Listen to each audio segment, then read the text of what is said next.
जिंदगी जिंदा दिली को जान ए रोशन, वगरना कितने यहां रोज फना होते रहते हैं। आज हमें उस शहीदी धरती से खड़े होकर इस मुल्क की विरासत को याद करने का मौका मिला है।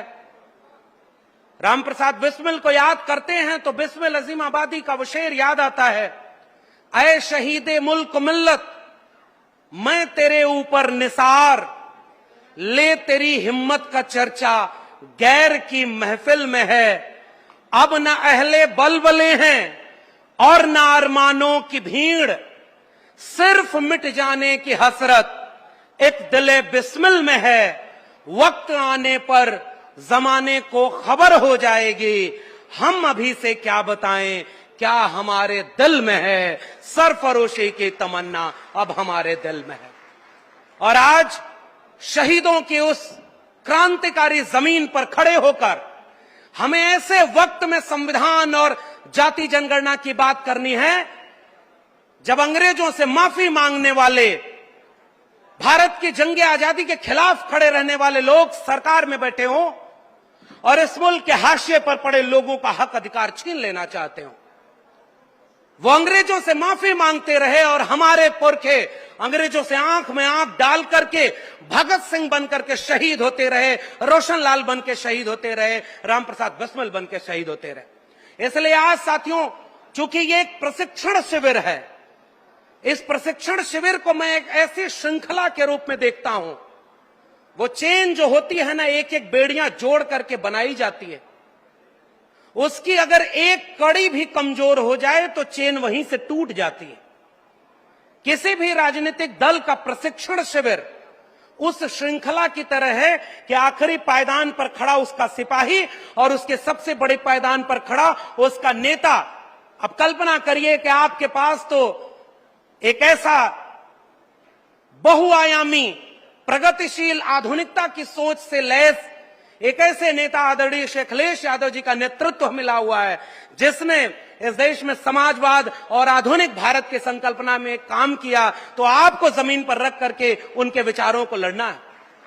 तो आज के इस प्रशिक्षण शिविर में जब मुझे मौका मिला कि आप जाति जनगणना विषय, जो कि इस प्रशिक्षण शिविर का केंद्रीय विषय है, लोक जागरण अभियान, और मैं बधाई देता हूं समाजवादी पार्टी को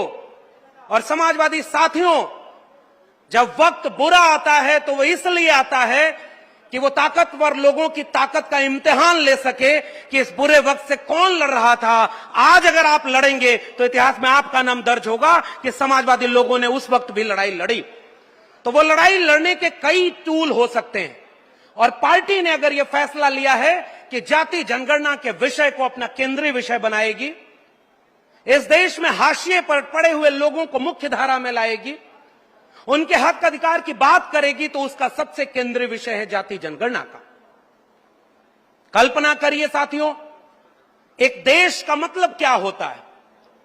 किसी भूगोल पर खींच दी गई लकीरों के बीच आने वाले जमीन के टुकड़े से देश नहीं बनता है। देश बनता है तो वहां के नागरिकों से बनता है, वहां के जिंदा लोगों से बनता है। और जब यह मुल्क आजाद हुआ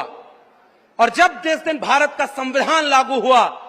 उस दिन इस देश ने हजारों साल की अपनी बेड़ियों को तोड़ा। चाहे वो इस देश की विरासत में तथागत बुद्ध से लेकर कबीर, रैदास, पलटू दादू, भीखा बुल्ले शाह, बाबा फरीद हो, महात्मा फूले हो, छत्रपति शाहू जी महाराज हो,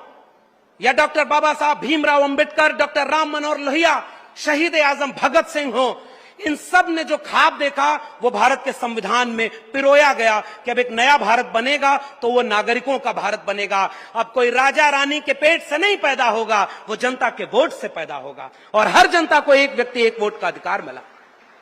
बाबा साहब डॉक्टर भीमराव अंबेडकर ने कहा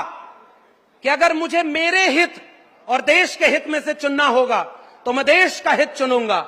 और अगर मेरे समाज के हित और देश के हित में टकराव होगा तो मैं अपने समाज के साथ खड़ा हूंगा, क्योंकि हजारों साल से इसी देश में मेरे समाज के लोगों को शिक्षा, रोजगार और मानवीय सम्मान से वंचित रखा गया। डॉक्टर राम मनोहर लोहिया साहब ने जब नारा दिया कि सन सोपा ने बांधी गांठ, पिछड़ा पावे 100 में 60, तो समाजवादी नेता डॉक्टर लोहिया से किसी ने पूछा कि आपको सबको लेकर चलने की बात करनी चाहिए, आप तो कह रहे हैं पिछड़ा पावे 100 में 60। डॉक्टर राम मनोहर लोहिया ने कहा कि देखो, समाजवाद का तकाजा यह कहता है 100 से कम न 1000 से ज्यादा, समाजवाद का यही तकाजा, समाजवादी मूल्य कहता है कि आप किसी के हितों का संरक्षण करें तो जो सबसे आखिरी पायदान पर बैठा है उसको अगर उठाकर आप बराबरी पर न खड़ा कर पाए तो फिर किस बात का समाजवाद। इसलिए मैं कह रहा हूं, जिसकी जितनी भागीदारी है उसे वो भागीदारी मिलनी चाहिए। और मैं फिर से शुक्रिया अदा करता हूं, और मैं मंच पर खड़ा हूं तो मेरी जिम्मेदारी है, हम जैसे लोग जो आजमगढ़ के किसी खेत में गाय भैंस चराना छोड़ करके दिल्ली विश्वविद्यालय तक पहुंच पाए, तो ये तब मुमकिन हो पाया जब इस देश में भारत का संविधान और मंडल कमीशन लागू हुआ।